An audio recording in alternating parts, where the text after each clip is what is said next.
Recovery starts with the right support.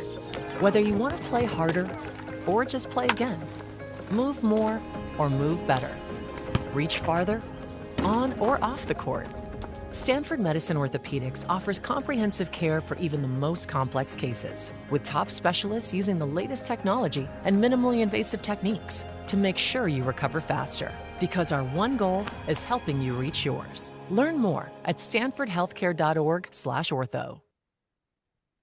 Welcome to Stanford Medicine Orthopedic Academy. My name is Alice Ho. I'm one of the physician liaisons at Stanford Medicine. Today's webinar is a live CME. And so for those participants who are here participating live, Stanford CME will be messaging you within 5 business days to claim CME. I'd like to welcome our first speaker to our webinar. Dr. Marc Safran is a board-certified orthopedic surgeon specializing in arthroscopy and sports-related problems of the hip, knee, shoulder, and elbow. He is chief of sports medicine and a professor of orthopedic surgery at Stanford. He serves as a team physician for Stanford Athletics, as well as physician for many professional and Olympic athletes, and is a consultant for the NBA Players Association and NHL Players Association. In addition to having served as president of the International Society for Hip Arthroscopy and Preservation, the International Society for Arthroscopy, Knee Surgery, and Orthopedic Sports Medicine, the Society for Tennis Medicine and Science, as well as Northern California chapter of the Western Orthopedic Association. He has served on the board of the American Orthopedic Society for Sports Medicine and American Shoulder and Elbow Society, and was the chief of orthopedic consultant for the Women's Professional Tennis Tour. Dr. Safran and Dr. Fredericson will be answering Q&A live at the end of this session. So on the bottom of the Zoom, please put all your questions under the Q&A portion of the Zoom. Welcome, Dr. Safran. Thank you very much, Alice. If I can have the sharing ability. There we go. Nope, it says someone else sharing. There we go. So thank you all for joining us today for this webinar. And we're very fortunate. We have Dr. Fredericson and myself talking about hip, thigh, and leg pain in the active person. And we're going to just kind of cover the common things that you might see. And certainly, you know, the Bay Area ranks 1 or 2 nationally for active lifestyle when you look at the different ratings throughout. And that's partly because we have beautiful weather, but just an active population. And we have a very strong fitness culture, which obviously then can result in patient injuries, and particularly lower extremity injuries, which is what we're going to focus on today. And obviously, our patients are very motivated and they want to get back to their activities. And so Dr. Fredericson and I will try to give you some tips that we have learned in our practices and seeing these patients. And so my practice, I'm going to actually focus more on the hip-related problems. I'm going to focus a little bit more on the evaluation of the hip because that's an area that is kind of evolving and is newer, and a lot of people aren't as familiar with how to evaluate the hip. And we're going to focus both on intra-articular problems, and those would be things like hip impingement, dysplasia, microinstability, and labral tears, which is one of the pathologies that you see with all of those different pathophysiologies. And we'll talk about the pathophysiologies a bit. And we'll talk about the extra-articular problems like adductor strains, which are the most common injuries in strains in the groin, as well as hip flexor and greater trochanteric pain syndrome. Dr. Fredericson is going to talk about the diagnosis and treatment of common runner's injuries, particularly things like hamstring strains, IT band syndrome, patellofemoral pain, and then different sources of leg pain that we see, including a bit on shin splints, stress fractures, and chronic exertional compartment syndrome. So hip pain is increasingly recognized in athletes and active people. We used to just say, oh, they have a hip flexor and let them get on, or maybe they have hip arthritis. But in actuality, we're learning more and more about non-arthritic hip pain in active individuals. I think the big key to start off with is to determine, is the pain intra-articular or extra-articular? And when we look at intra-articular causes, those are things like hip impingement, or what is called FAI for femoral acetabular impingement, and then a newer concept about microinstability. All of these, both of these can actually lead to labral tears, and as well as other damage inside the joint, such as chondral injuries and ligamentum teres tears. Extra-articular causes of pain, as I said, probably the 3 most common we see are the hip flexor strains, the adductor strains, and then greater trochanteric pain syndrome, and I'll break those all down. So femoroacetabular impingement or hip impingement was only really described in the English literature in 1999, so relatively new. And basically, it's internal rotation that leads an abutment between the proximal femur and the acetabulum. But the more you flex the hip, the less internal rotation it's necessary to cause that hip impingement. And we'll see individuals, particularly as we have a lot of people in the Bay Area that work on computers and are sitting a lot, they oftentimes will have femoroacetabular impingement causing them problems. So if you take this diagram, and the upper left is kind of the normal hip, and you look at what is called pincer impingement, that's one of the two types of hip impingement. Pincer impingement is where you have over coverage of the socket or too deep of a hip socket. The other type is called cam impingement, and cam impingement is where you have loss of offset of this femoral head neck normal offset. The majority of people have some combination of both cam and pincer types of impingement. Ultimately, they're treated basically the same, so we'll not worry about that at this point. So this is a video showing what happens with cam impingement. Because the ball's got loss of offset at the head neck junction, you initially cause damage to the labrum, and then you even cause some articular cartilage damage. The type of articular cartilage damage we talk about is called a carpet phenomenon, or lifting off of the articular cartilage from the edge of the acetabulum. So first, the labrum is spared; it just separated from the edge of the acetabulum, and then you get this abutment against the articular cartilage. And like if you rubbed your foot against a carpet, it kind of lifts it up, not where your toe is, but a little bit further down. And so you get this delamination, which you don't really see on the MRI. Pincer impingement, where the socket's over covering, you get crushing of the labrum and not the labral condyle separation. You do get some articular cartilage damage, but not as much. But you also get what's called contracoup. So when you look down on the other side of the joint as the hip kind of pivots on the head neck junction, it can cause some wear on the other side of the joint as well. Microinstability, on the other hand, is a newer concept that we're learning more about. There's some overlap with dysplasia because some patients with dysplasia can have impingement, but some can also have microinstability. But these are individuals, the clue should be that they're individuals that are involved in what I call laxity sports. So dancers, gymnasts, artistic swimmers, but also in your patients that might have benign hypermobility syndrome or Ehlers-Danlos syndrome. Overwhelmingly, probably 90% of the patients I see with microinstability are women, but we still do see it in men as well. In dysplasia, again, I think a lot of patients with dysplasia go to these laxity types of sports as well.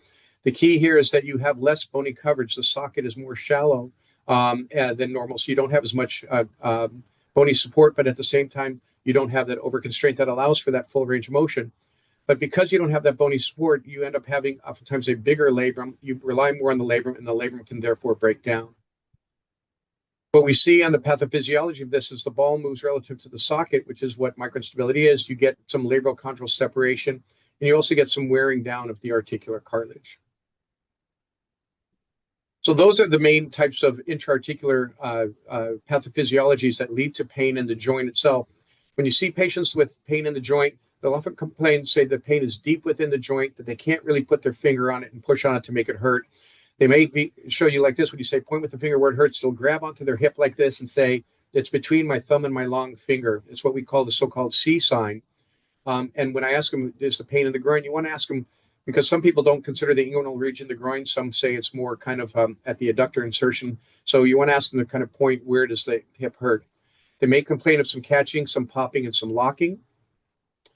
Those with intra-articular problems may note some discrete episodes of sharp pain with weight bearing, pain with prolonged sitting, pain or catching when they arise from a seated position, or going up and down stairs.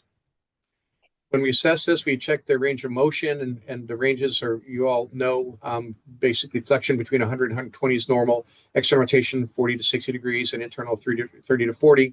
And then we also check kind of what's called the Faber position, which is kind of the distance of the lateral part of the knee to the table. Basically, in patients with hip impingement, they have reduced internal rotation, and those with dysplasia will have normal to increased internal rotation.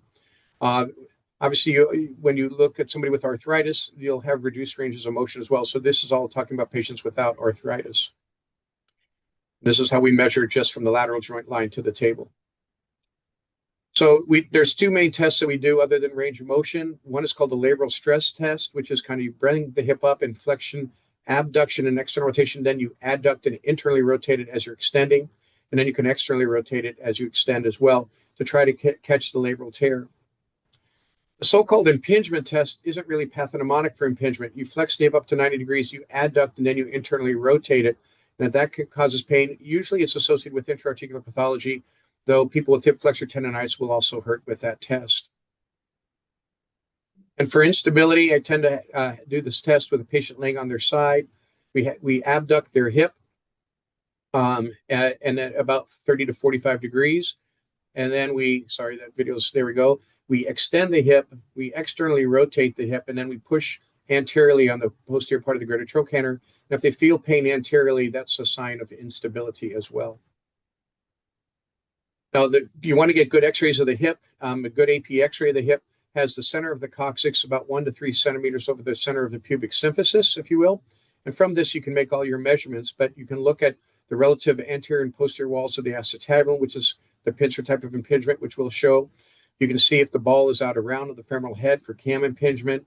You can look and see if there's any of these rim stress injuries. You can also look at the floor of the socket relative to what's called the ilioischial line. That gives you an idea also just quickly about the depth of the hip socket. A lot of people like to do a frog lateral x-ray. That's just kind of where they're sitting with their leg kind of cross-legged, if you will. And that's good at looking at the side of the ball, but it's not really good at looking at the side of the socket. Or side view of the socket or the posterior aspect of the socket, but you look again to see if there's any of the femoral head coming out of the circle or sphere around the femoral head. I prefer more of a true cross table lateral. That way I can see the head neck junction well as I can see that the joint space. So the key with cam impingement is you try to draw a sphere around the femoral head itself, and if there's femoral head that's coming outside of that sphere before it gets to the neck, that's usually a clue of a cam impingement. Some of you may have heard the term pistol grip deformity, and that comes from just the fact that you have that loss of offset. Somebody looked like a upside down pistol, if you will. The other term you might hear with the FAI and cam impingement is a so-called alpha angle. The alpha angle is where you draw a line from the center of the ball to the center of the narrowest part of the neck for one line of the angle. And then you draw another, the other line goes from the center of the head, and you follow the radius of the femoral head until the ball comes outside of the bone comes outside that sphere. And so that makes up what's called your so-called alpha angle. And usually high alpha angles, so greater than 55, are consistent with cam type of impingement. On the other side, you have pincer impingement, where you have a deep hip socket. Probably the most common type is this one that's called cranial retroversion, which is where the upper part of the socket, the upper outer part of the socket is overcovering relative to the normal socket. So the left would be normal and the right has the so-called crossing sign or figure of 8 sign.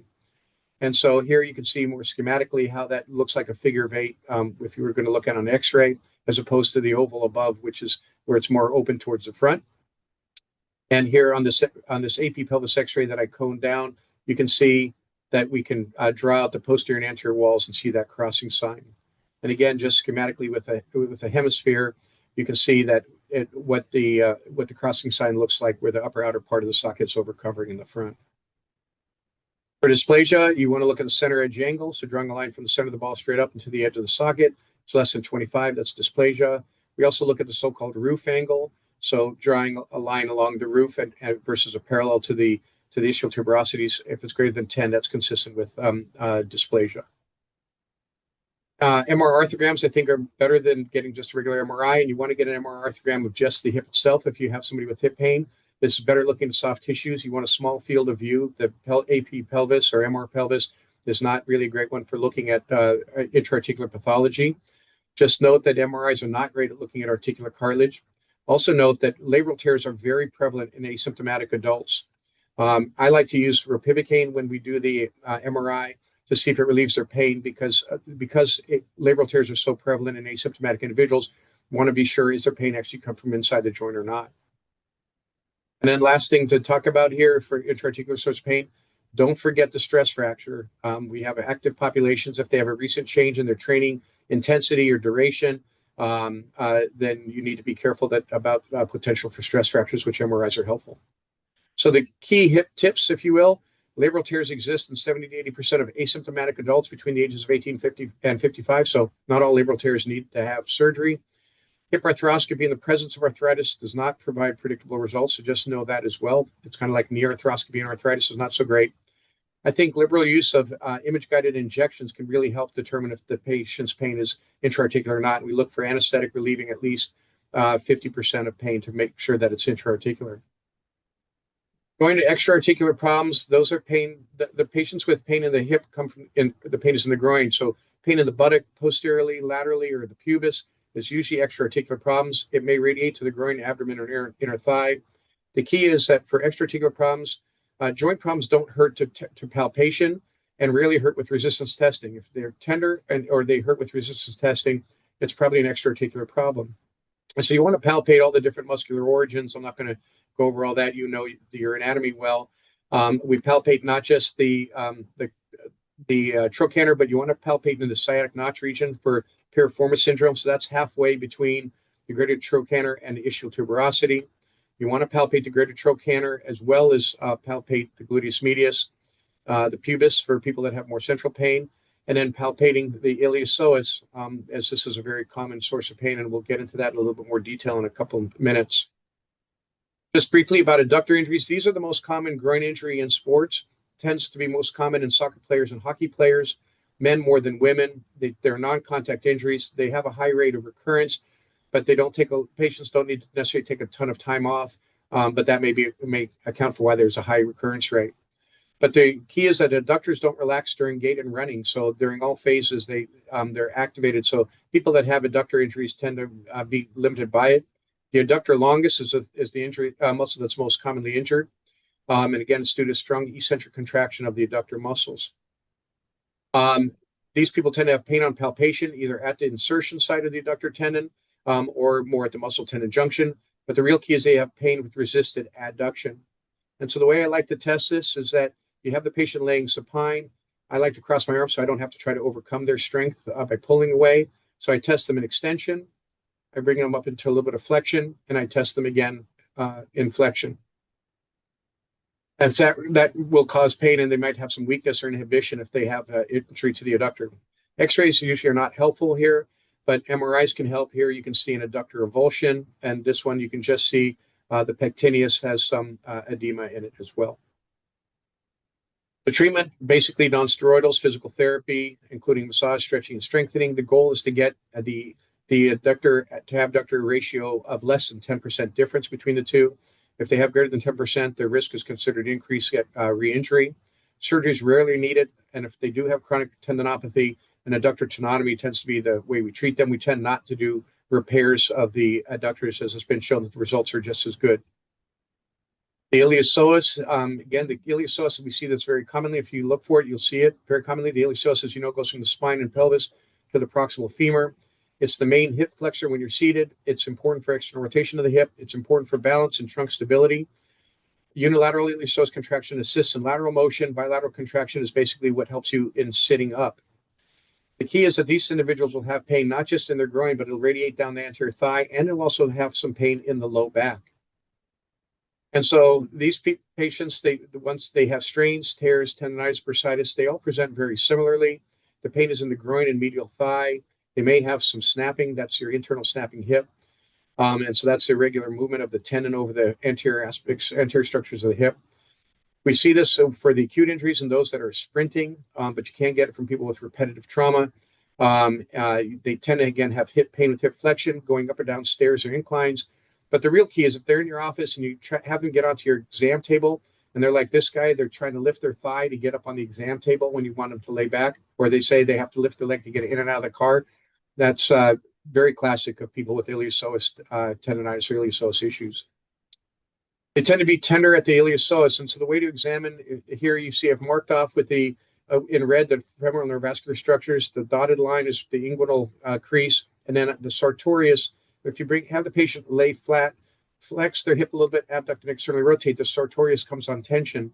And if you palpate just medial to the sartorius and you have them relax their leg and then do a straight leg raise, the iliopsoas tendon will hit your fingertip and it will be tender. You also want to check them for iliopsoas tightness with the Thomas test. I like to do it over the end of the table to make sure the hip extends.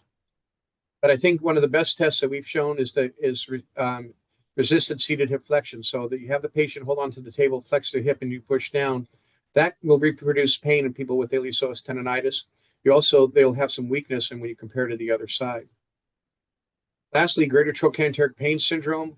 You can have bursitis, tendonitis, tendinopathy of the gluteus medius and minimus.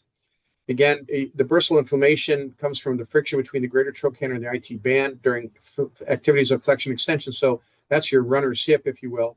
You get repetitive microtrauma. You rarely see true bursal distension on MRI or clinically. And again, initially the pathology seems to be the tendons, then gets to the greater trochanter, and that the bursae are secondarily involved. But we tend to see this in our middle-aged athletes, that women more than men. Oftentimes in runners, it can lead to chronic pain. The pain is posterolaterally over the greater trochanter, with or without radiation down the lateral thigh. The real key is they oftentimes will say they have problems laying on their side, and it's worse with adduction and internal rotation. So if they even cross their legs over when they're sleeping at night. But the greater trochanter, the IT band goes over the greater trochanter and causes that friction. And they're tender over the trochanter when you examine them, but you also want to see if they're tender over the gluteus medius tendon just proximal to the greater trochanter. One of the things we check for is hip abductor tightness, and so we do the so-called the Ober test, where you flex, abduct, and extend the hip, and then let it drop and see if it gets past neutral. And then we also will do the Trendelenburg test, where you have the patient standing in front of you, and then lift one leg to see if the pelvis stays level or drops. Sorry, this video is not running, but the radiographs tend to be normal, though you might see some calcifications like you see on this X-ray. But an MRI is rarely necessary, but oftentimes you'll see it red on the patient seeing trochanteric bursitis. You see a little bit of edema here at the edge of the trochanter, not true bursitis where you see a large swelling, if you will. The majority of cases respond to rest, nonsteroidals, and stretching of the IT band. And Mike Fredericson, an expert, has done a lot of studies on the IT band stretching. I tend to like this cross leg stretch, but a lot of people rolling out, I think, can also be helpful at getting the flexibility back, and then strengthening the glute med with clam exercises and monster walks.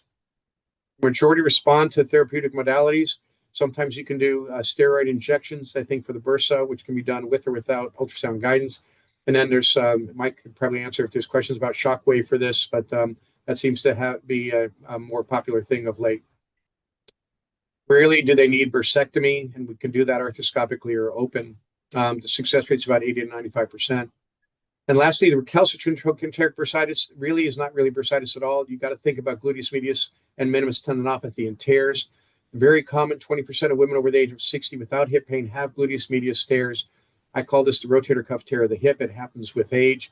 If sometimes they'll have acute sudden injury, but these are individuals in 50s and 60s, women more than men. They oftentimes will have had failure of repeated cortisone injections and refractory lateral-sided hip pain. And these individuals will have that positive Trendelenburg, but they'll also have pain with hip external rotation. That's gluteus tendon, whereas pain on internal rotation, usually you think about the joint itself. And the MRI, X-rays are usually negative, except for those calcifications. MRIs can be helpful at showing you the tendonitis, but it can also show you the tears, either partially or full, as well as bursitis, tendinopathy. And really, he is looking at atrophy with or without a tear of the gluteus tendon. So here you can see one side, you can see the muscle nicely here, and on the other side, it's clearly atrophied gluteus tendon. And so this is a normal MRI looking at the abductors. With bursitis, you see a little bit of fluid there, but the tendon is still intact. And then the tear, you can see there's fluid and it's detachment of the tendon from the bone.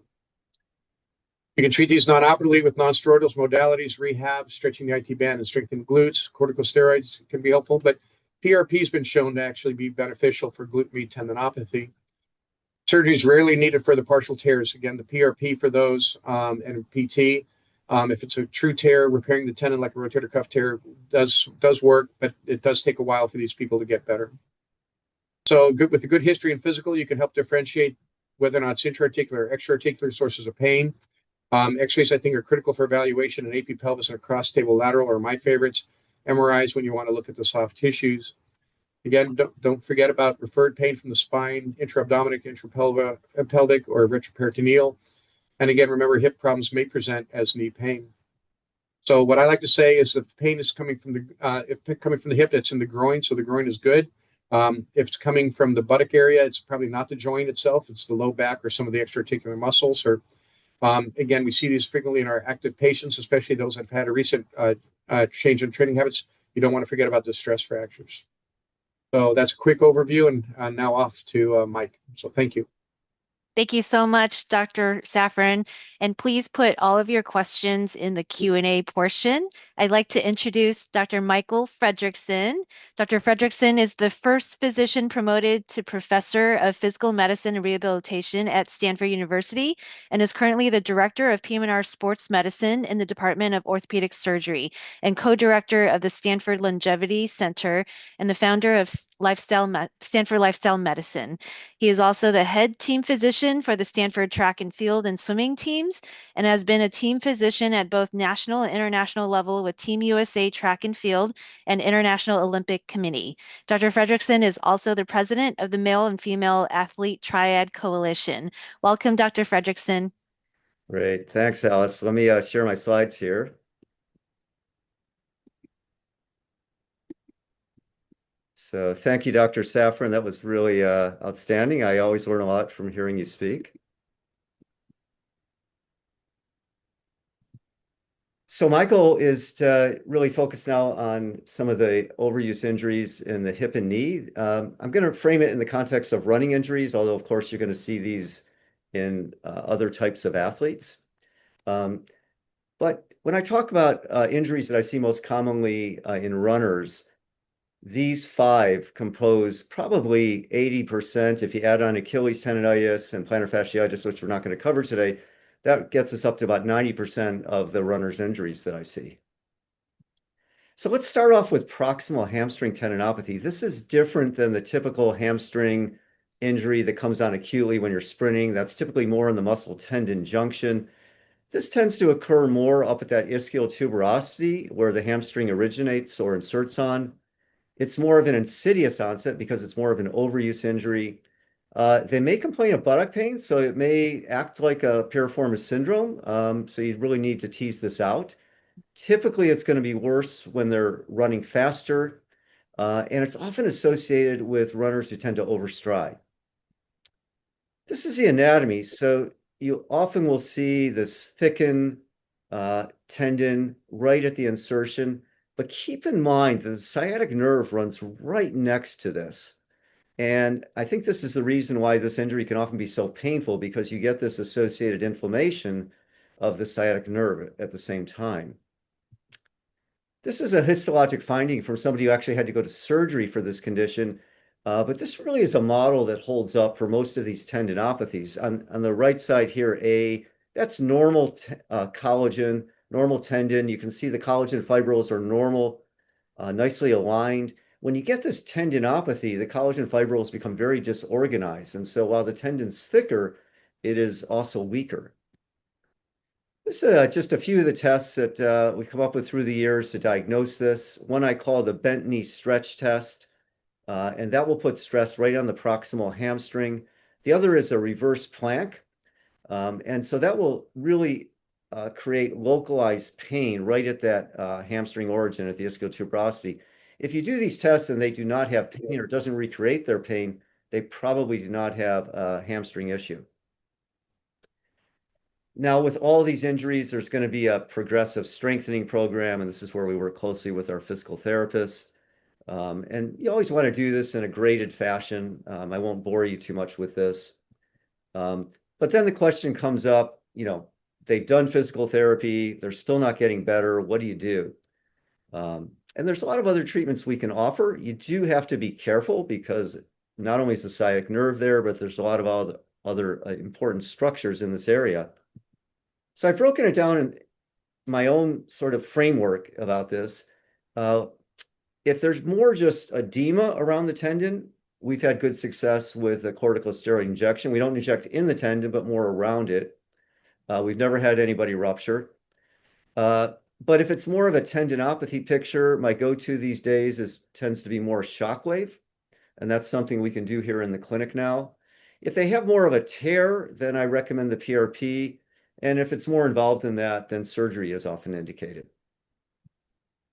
And this is just showing a slide in terms of what can you do to prevent these hamstring injuries. This is a well-known exercise called the Russian Nordic. And basically you're lowering the legs so that hamstrings are under a large eccentric stress. And that's the kind of stress that is the most demanding on the tendons. And so you want to make sure that they train for that to not only get over the injury, but also to prevent further injury. If we move down to the knee, patellofemoral pain is by far the most common knee injury we see in our sports medicine clinics. It's the #1 cause of knee pain in runners. More often than not, you're going to see some type of maltracking. And so the patella is basically not staying in a smooth groove as you bend and flex your knee. And this is a fancy MRI scanner we had years ago at Stanford. And so we were actually able to put patients in here and do a real-time squat and look at their patellofemoral mechanics. And this is one of my patients who we thought was actually subluxing their patella. So if you look here on the right, it clearly looks like the patella is subluxed in comparison to the femur. When we looked at this a little more carefully, though, what we realized is that, in fact, the femur was rotating inward on the patella. So the patella actually wasn't necessarily rotating outwards. Now, this isn't all cases of patellofemoral pain, but we certainly see this a lot.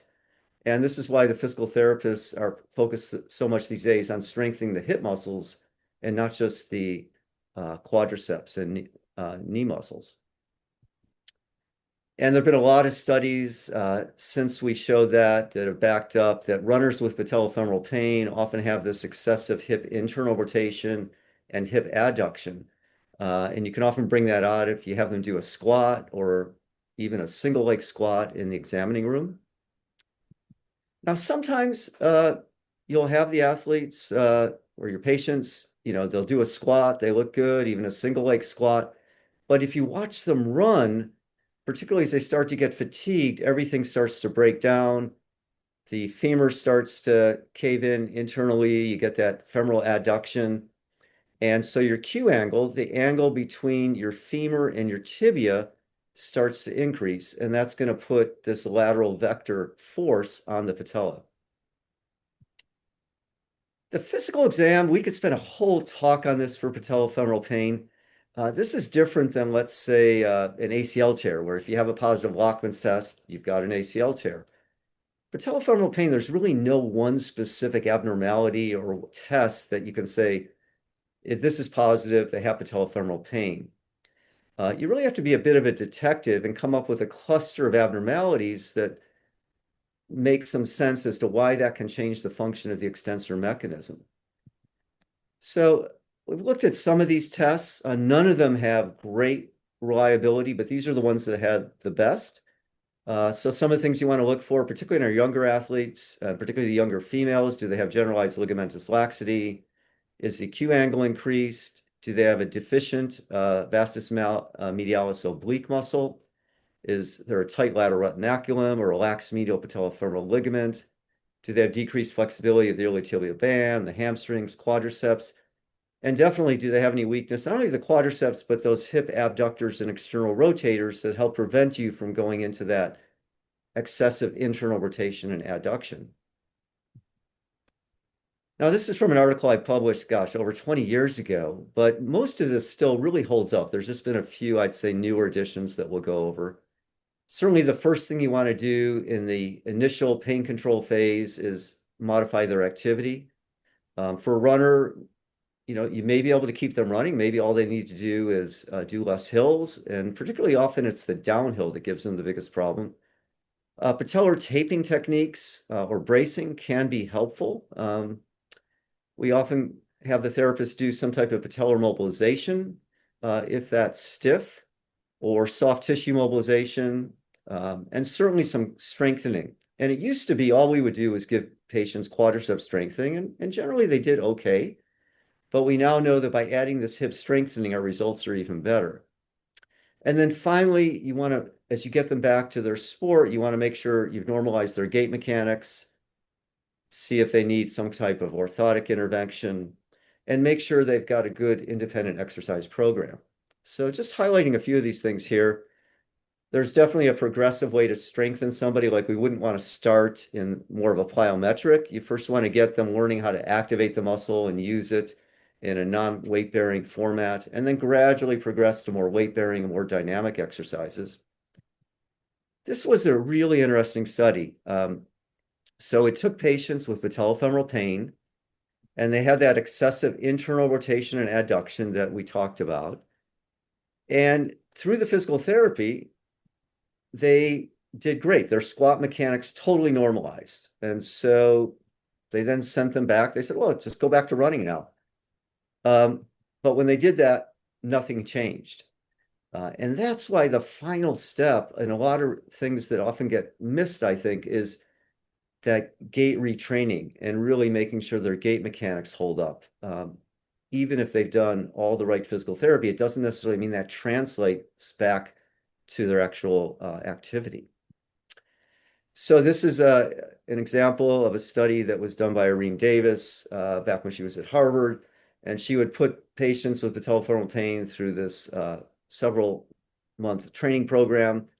They would often have a mirror in front and just telling them to try and keep a little window between the knees so the femur wasn't collapsing in, and try and keep that patella pointing forward, and to try and keep some activation in the glute muscles. And by doing that over time, she was actually able to correct the mechanics in a lot of these patients. Now, the other thing to think about is, what is their foot strike? Are they more of a heel striker, a rear foot striker, or more midfoot or forefoot? We do know that patients who are more rear foot strikers get this initial impact strike. And if you can transition them to more of a forefoot striker, it actually leads to decreased joint reaction stress in that patellofemoral joint. Now, for some people, transitioning from a heel striker to a forefoot striker, that can get really confusing. So the simple way to do that is just to have people increase their cadence. Ideal is about 90 revolutions per one leg per minute, or 180 for two legs. You don't necessarily, let's say they're running at about 150 revolutions per minute. You don't necessarily have to get them up to 180, but just have them increase it by about 10%. And doing that will naturally transition them to more of a midfoot to forefoot striker. So moving on to iliotibial band syndrome, this is the second most common injury in runners.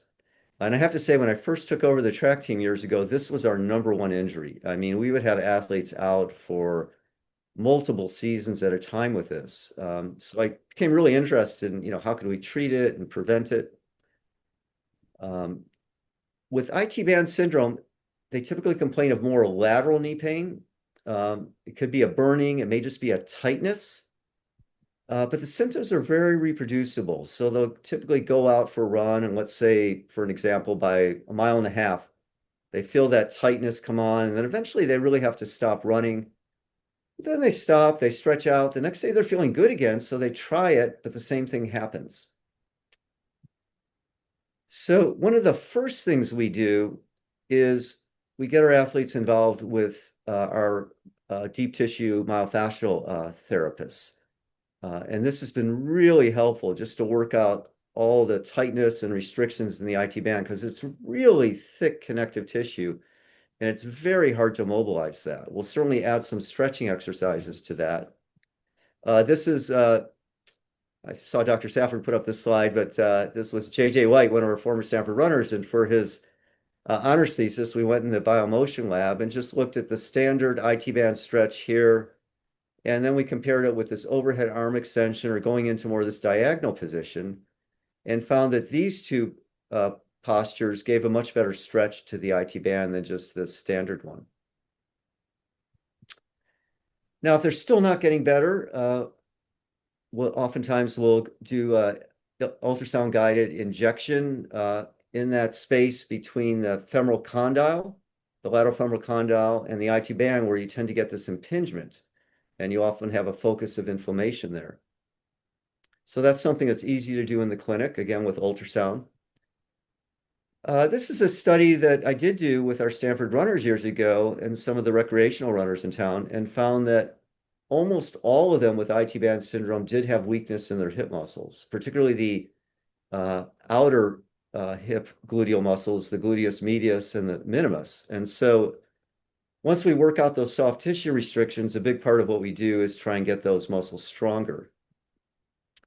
Again, there's a lot of different ways to get the muscle stronger. This is just showing you how much activation you're obtaining with the gluteus medius with these different exercises. So you might want to start with something like a clamshell, but then make sure you're progressing to something like a single leg squat, which is going to be a lot more demanding on the gluteus medius. And then as the runners get back, IT band is really unique. So, typically we'll say start off with more of a slower jog, gradually increase your distance. IT band is different. Runners will do better when they're running at a bit of a faster clip. And so we'll start off with faster strides, and then they can gradually increase their distance. And so we've had some of our runners, for instance, some of our 800, 400 meter runners, they can't run more than a mile or two, but they can get through their interval workouts, and we're able to get them through the season, and they can still compete, even though they can't put in that longer mileage. So moving on to the leg, again, this could be a whole talk to itself, but let's hit some of the highlights here. The biggest would be tibial stress injuries. And there's really a range of injury from a silent stress response in the bone to a clinically symptomatic, what we would call stress reaction, to a full-blown stress fracture. And this is a grading system I came up years ago with MRI. So a grade 1 injury, which you might consider something like a medial tibial stress syndrome, you're just going to have inflammation along the periosteum, but nothing in the bone. And you'll see that on your T2 weighted images on MRI. A grade 2 injury, now we're starting to get more into that stress reaction in the bone. You're going to see the periosteal edema, but also marrow edema. And then grade 3, you're going to see this not only on T2, but on T1. And grade 4, you're going to actually see a cortical break with a fracture line. And I think this is important just because depending on the grade they're at, gives us a better idea of their prognosis and how long it's going to take to recover. The question always comes up, and particularly from the coaches, should I have the athletes come in to be seen in the clinic, or can we just keep an eye on this? And so, do they just have a mild shin splints, or are they starting to develop some type of bone stress injury, in the marrow, that's going to develop potentially into a full-blown cortical injury? So one thing, is the pain more focal? Can they really point to a specific spot versus more of a diffuse pain? And is it focally tender on the bone? And then I have them hop. And if they can hop for half a minute and you're not recreating their pain, I'm not too worried about it. So then, you might want to cross-train them for a little bit. But those are not typically athletes that I need to see in the clinic right away. So they can do some deep water running in the pool, or if you have access to something like this anti-gravity treadmill, that can be really helpful, because the runners really like that because they still feel like they're doing the regular running. In terms of treatment, we do a lot to strengthen what we call the core muscles in the foot. So we talk about the core and the abdominal region, but you actually have a number of muscles in the foot that you really need to strengthen to help support that arch. If that's not enough, then we may temporarily put in some type of insert in their shoe to address overpronation. We need to think about gait retraining, and shockwave can also be extremely helpful for this, whether it's shin splints or a full-blown stress fracture. One thing you can do in terms of the gait retraining is, we know that the runners who have these tibial stress injuries often run with a stiffer knee, and they're often the heel strikers. And so we need to teach them to run so they land softer, and often a little bit more on that midfoot to forefoot, to decrease the ground reaction force that's being transmitted up into the tibia. And then finally, exertional compartment syndrome. So patients are typically going to have pain after a specific volume of exertion. Again, they may go typically a pretty predictable time, that can be different for each person. They start to get this dull, aching pain, more of a fullness. The more they try and push through it, the more sharp it becomes. But as soon as they stop, within a minute or two, their symptoms tend to go away. And that's really key. If their pain persists after the workout, it's still going on a day, 2 days after, it's probably not compartment syndrome, certainly not this exertional type. So you're often going to see weakness in the muscles innervated by that particular nerve in that muscle compartment, and they'll often be associated paresthesias. Symptoms do tend to progress over time, so that eventually the athletes are unable to run, and they're really very limited in terms of their performance. The best way to really diagnose this at this point is to do this needle mammometry testing. I have to say, I can put in a little numbing in the superficial tissues, but I can't really in the deep, or it affects the testing. So it is a bit painful. So I really only recommend this when it's the only way to do it. We do have a study going on, though, right now, looking at a new type of MRI and ultrasound scanning that hopefully we'll be able to use in the future, so patients won't have to undergo this.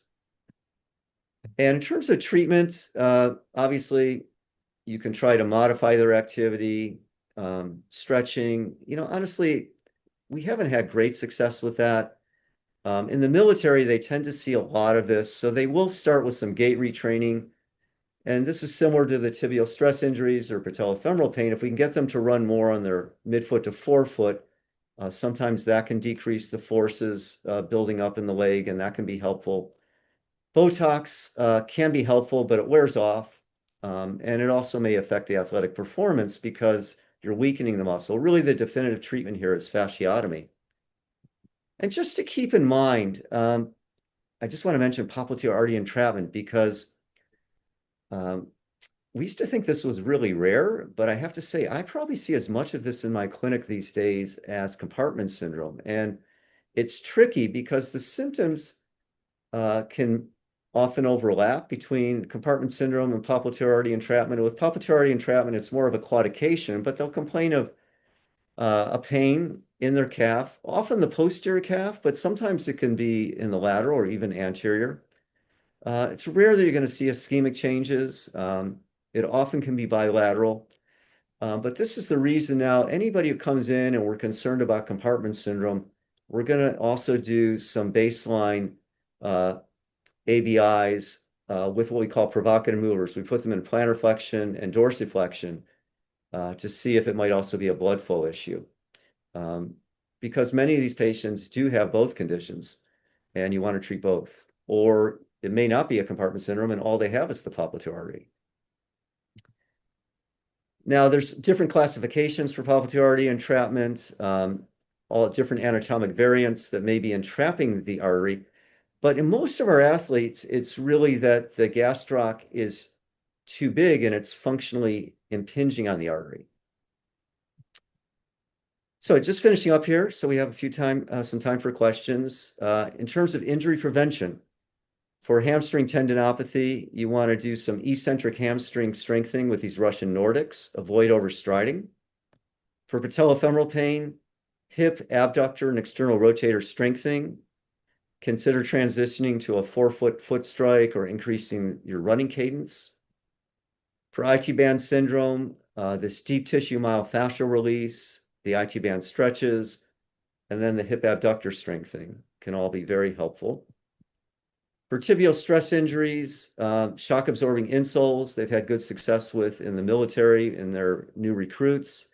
You can do some gait retraining to train them to land softer. And for exercise-induced compartment syndrome, you may have some success with fascial stretching and also just changing them to more of a forefoot foot strike. So I will stop there and we can open things up. Thank you so much, Dr. Fredericson. And Dr. Safran has already typed some of the answers to some of your Q&A, and we're going to go straight to live Q&A as well. So first question is for Dr. Safran, how soon should we consider a steroid injection for trochanter bursitis? So, I mean, for me, injections are, if people have problems or pain that is limiting their ability to rehabilitate or to do their exercises, I think that's a time when we say we should try the injection. But usually I would try oral nonsteroidals first if they can take them, or Tylenol.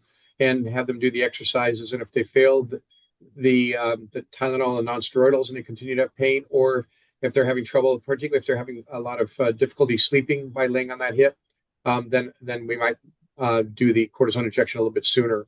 But I do try to limit the number of cortisone injections to no more than 3 in a 1 year's period of time. If I could just add on, I agree. I'm pretty careful with the steroid injections just because studies have found that the patients who then go on to PRP, let's say the steroid injections don't work, the patients who have had previous steroid injections in that area do not do as well with the PRP because the steroids can weaken the tissue over time. So I would urge some caution with that. I wouldn't do repetitive injections because it then may decrease your chance for success with other treatments. I think if I could add to that, and it'll come to the next question, and actually some others that have been asked in there, is that to me, I use the cortisone as kind of more of the first line after failed oral nonsteroidals or, again, the difficulty sleeping. I like to do it first because the insurance does cover that, and unfortunately, insurances still don't cover PRP, and so that it tends to be a bit of a hit to the pocketbook, if you will. But I think that PRP, really the only randomized controlled trials that I've seen to be beneficial for PRP around the hip are for gluteus medius tendinopathy, so partial tears and tendinopathy. So those are the ones that I tend to use PRP for. And again, for the joints itself, I've not found that to be quite as effective. I don't know if Mike's got a lot more experience doing the PRP and doing the shockwave. So Mike, I don't know if you want to comment a little bit on that as well. Yeah, so for the extra-articular, like the greater trochanter, if there's not a tear and just more of a tendinopathy of the glute med or glute minimus, maybe some bursitis, the shockwave can be helpful. PRP, is I'd say another reasonable step, but we're talking about maybe at best a 70% success rate, so it's not necessarily a complete cure. For intra-articular, I would agree with Dr. Safran. We haven't had great success using PRP for patients with arthritis or labral tears. Mike, while you're at it, sorry, somebody was asking about what device do you use for your shockwave? Yeah. And which tendinopathy? So yeah, and that's a really good question because there's two types of shockwave. There's the radial, which is a lot of people have because it's relatively inexpensive, but we also have the focused. So we treat with both because the focus goes much deeper into the tissue. So we use that right on the site of injury, and then we use the radial for the soft tissues around that area. And we've had much better success with that than just using the simple radial. So if you are looking for shockwave, just ask them if they have both, the radial and the focused. Next question is, can Dr. Safran elaborate on the nuance consideration when deciding on hip arthroscopic procedures for active patients with hip osteoarthritis?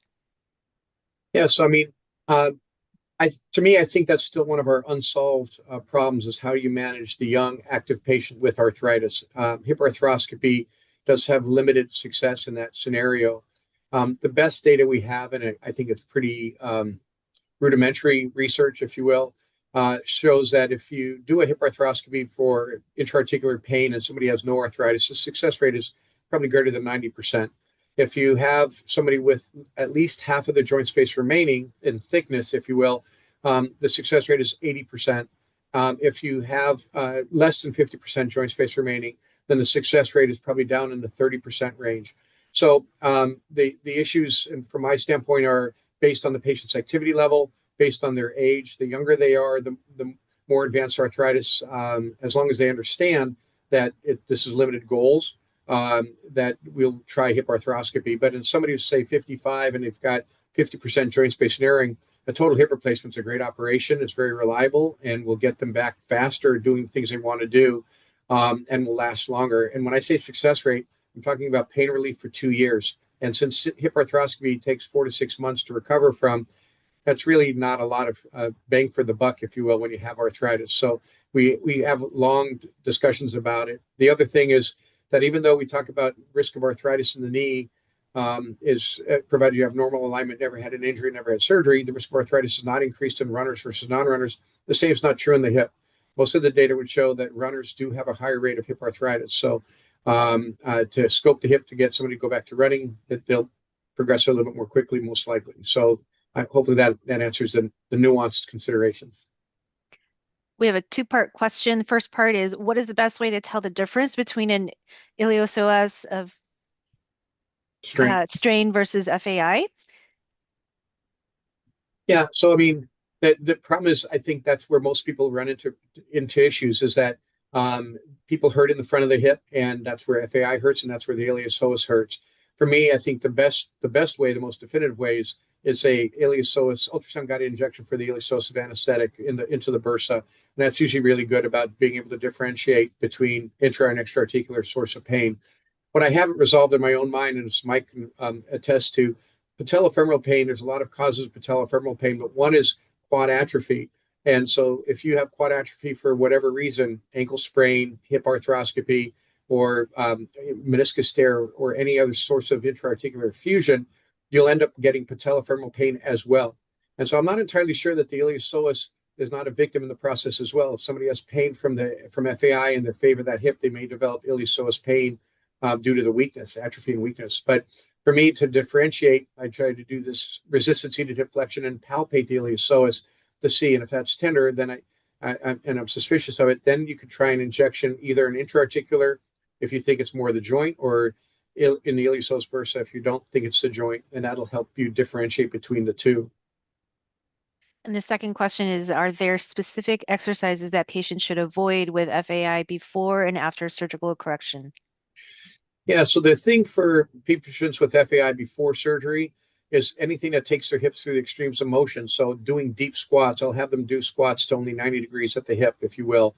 And we try to make sure they have good glute strength and good iliopsoas strength. After surgery, particularly in the first few months after surgery, the big thing I worry about is developing iliopsoas tendonitis, because that can slow their recovery down by a good month. So that's not one of those things that I tell them that they need to try to work through, if you will, to try to just get stronger. They need to listen to their body and not try to power through the iliopsoas to get it stronger. Dr. Fredericson, is it true that Stanford had a runner's clinic for analysis of abnormal mechanics with running? I think perhaps this clinic closed. Is there anything in its place? Yeah, we had the Run Safe clinic here for a number of years, but yeah, I had to close it down last year. I mean, I still see a ton of runners in my clinic, and really what the advantage of that Run Safe clinic was just so we were able to do the gait evaluation. And so if they need that, we can send the Children's Hospital can do that, even for adults. So that's an option. And there are some physical therapy centers in town that can do the gait evaluation. But in terms of getting a handle on the injury and what might be causing it, we can still do that in the clinic setting.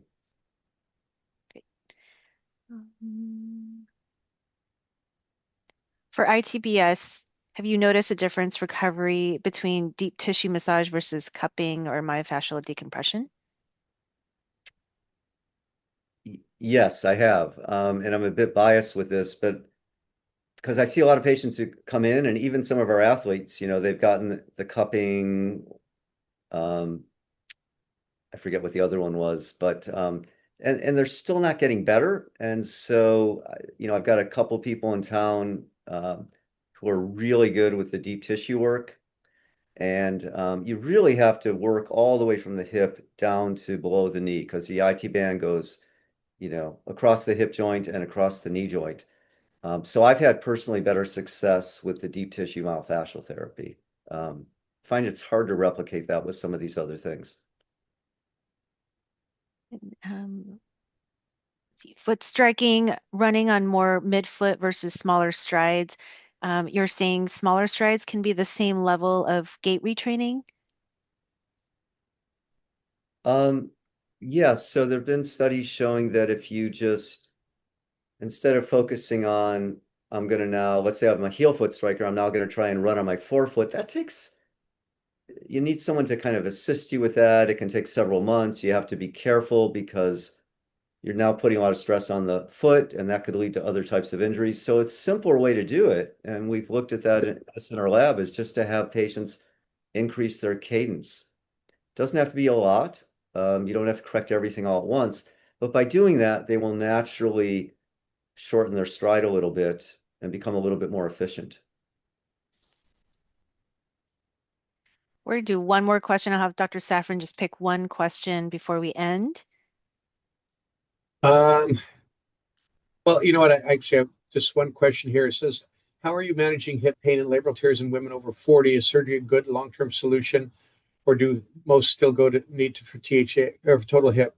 I mean, so unfortunately, there's some buzz out there, if you will, about hip arthroscopy in women over the age of 40. The surgeries don't do well, and that's not been my experience whatsoever. But there are some people out there that say it's not good. I think it's the reality is understanding if there's arthritis or not, and understanding if there's any joint laxity. And so I think that, again, labral tears, if they're the source of pain, addressing the labral tears with an arthroscopy can be very good. I think the issue is making sure that people are careful about what they're doing with the hip capsule, and that's a technique driven thing about how some people do hip arthroscopy, and some will cut the capsule and will repair it at the end, and some don't repair it at the end. And I think if you don't repair it, especially in women, I think that's a bigger problem. So I do think surgery is a good solution for people without arthritis that are having pain coming from the joint. I think the thoughts that it's not good for women over the 40, our data definitely does not support that. Well, we are out of time. Thank you so much, Dr. Safran and Dr. Fredericson, for your wisdom and your insight. We really appreciate this. The recording for this session will be sent out to everyone who registered. And we do have extra questions. So what I'll do is we'll download some and have Dr. Safran and Dr. Fredericson take a look and answer some of those live, and we'll send those answers out as well. And so if you enjoyed our session, our next session coming up is May 5th with Dr. Grace Xiong and Dr. Josh Levin on the spine. And Philip, if you can show the slides for the end.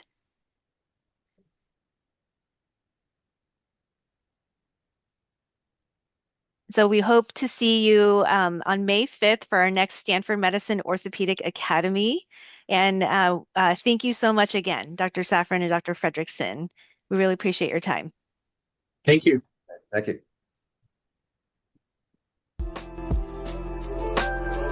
Nice job, Mike. I did get through it. Yeah, let's make it.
Alice, we're done.